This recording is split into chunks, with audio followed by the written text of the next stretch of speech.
When our quiet world is suddenly shattered, we can only hope that we're prepared to respond quickly to the emergency. For Jennifer Wellborn, that moment came on the afternoon of July 15th, 1990, outside her home in Guthrie, Kentucky.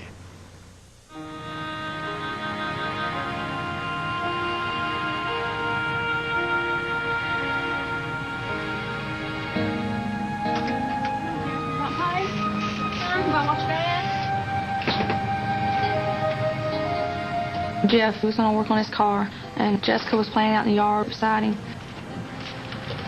Hi, Jesse, what are you doing? He was getting something out of the toolbox, and she was counting out the sockets. Thank you.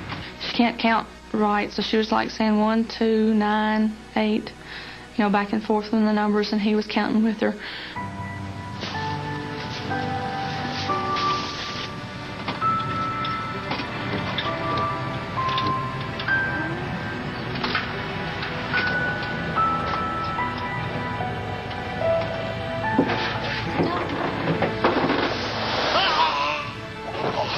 I heard him squeal, so I looked back over towards him. He was struggling, trying to push the car like away from him, and all of a sudden it rolled the rest of the way down on his neck and head and chest, and he just stopped moving, just all at once, just laid still. First thing I think of was just get it up off of him, so I tried picking it up on the fender wheel, and it wasn't budging at all. I stepped across him, looked at him. His eyes had already rolled back in his head. His face was turning blue.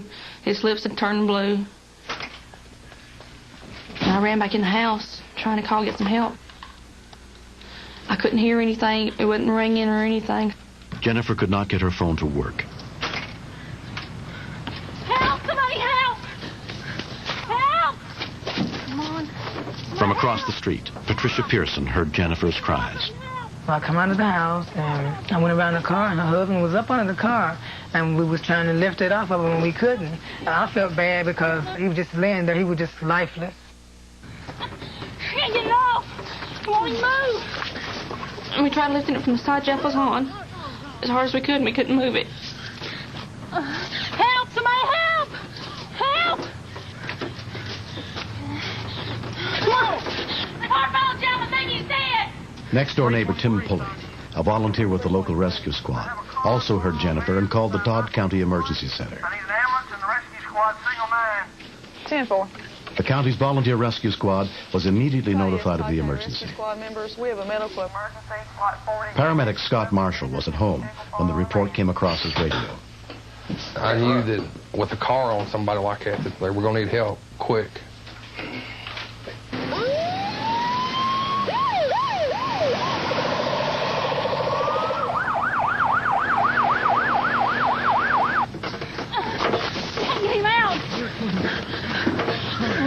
He had a pulse, but he wasn't breathing.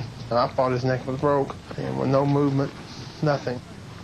I thought, well, he's dead, and there's nothing I can do for him. Tim said, I can't get it up. I said, we've got to do something. I can't leave him here. And Jessica just kept hollering for her daddy. Oh, not working. You got to stop it. I went around the front of the car, and that's when I looked down up under the car and saw the jack. He's heavy. Pulling. No. Oh, not like that. Keep pulling. Tim said, want me to try this? He was jacking it up. It wouldn't move. I said, it's not moving it. It's not moving it at all. No. Oh, God, yeah. I jacked it up as far as it'd go, and about all it's done is jack the car up about 2 inches. I kept screaming, can you get him? Can you get him? Is he out? Can you get him now? And she kept saying, no, no, no. No, now, no! I just pulled as hard as I could trying to get him out, and I still can't get him out. It was just so tight. The way I looked, his neck wasn't even an inch thick. Anything? No. No, it's not moving. I reached up on the front fender, and I pulled down. Nothing. Now? No. Now? What I was trying to get here was a teeter-totter effect. A little bit more. Is it clear? Yeah. After 4 minutes, they were finally able to pull Jeff free. He wasn't breathing, and his face was just solid blue. Even his lips were blue. And I couldn't find a pulse in his neck or in his wrist, and I just thought he was dead. Come on, breathe, Jeff. Come on, breathe. Breathe. I knelt down in front of him, and I reached over and I grabbed his head and held it, because I just knew anything like that, he had to have something broke in his neck. Well, I can't make it without you. Come on, Jeff. Come on, breathe. And he just took the aggressive air by himself. Jeff, Sam, can you hear me? I had worked in a hospital before, and I knew that he was going to go into shock.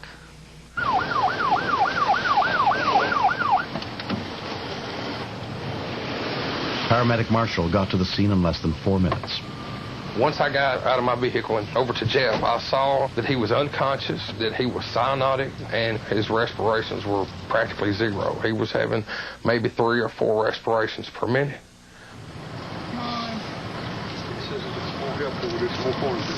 Breathe. He never did gain consciousness the whole time I seen him. He was just gurgling,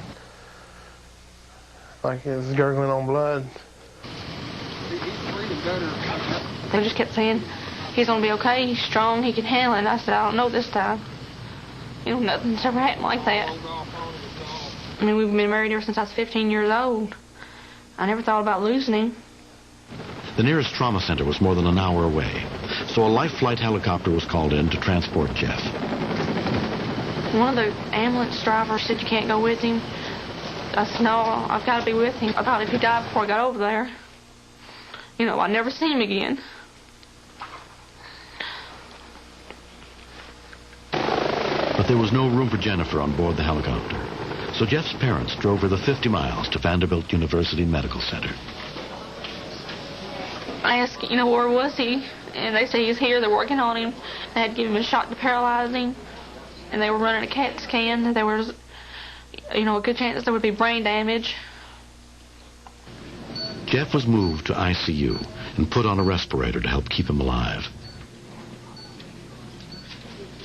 After 2 days, there was still no sign of improvement. Jeff, can you hear me? No, I was standing there beside his bed. Can you hear me, baby?